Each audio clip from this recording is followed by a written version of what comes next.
మాట ఒక సూత్రంగా మీకు వినబడుతుంది. ప్రతి మాట మిమ్మల్ని వెలిగించడానికి వినబడుతుంది. బైబిల్ సెలవిస్తుంది, మీరు లోకానికి వెలుగై ఉన్నారు, ఉప్పై ఉన్నారు అని. మీరు ఎంతమంది ధైర్యంగా చెప్తారు నేను లోకానికి వెలుగై ఉన్నాను అని?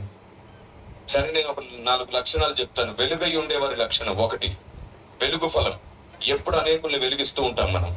2వది, మానకుండా సువార్త చేస్తాం. 3వది, దేవుని న్యాయము, దేవుని సూత్రము, దేవుని జ్ఞానము, దేవుని ధర్మం మనకు అర్థమై ఉంటుంది. 4వది, ఎన్ని సమస్యలు మన ముందున్నా సరే దేవుని చిత్తం భూమి మీద నెరవేర్చడానికి మనం నిలబడి ఉంటాం, ప్రయాసపడుతూ ఉంటాం. 5వ లక్షణం కూడా చెప్తున్నాం, మానకుండా ప్రార్థన చేస్తాం. ఇప్పుడు చెప్పండి, ఎవరు వెలుగై ఉన్నారు?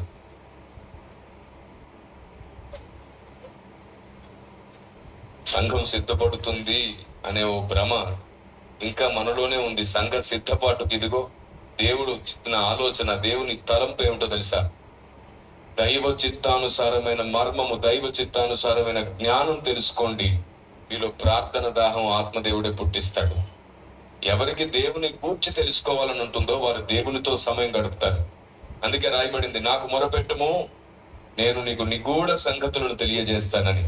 మొరపెట్టేవారు కరువైపోయారు, చాలా తక్కువ మంది అయిపోయారు. అందుకే ఈ రోజుకి ఆత్మదేవుడు తన మనసు వైపు మాట్లాడలేకపోతున్నాడు. మీకు తెలుసా?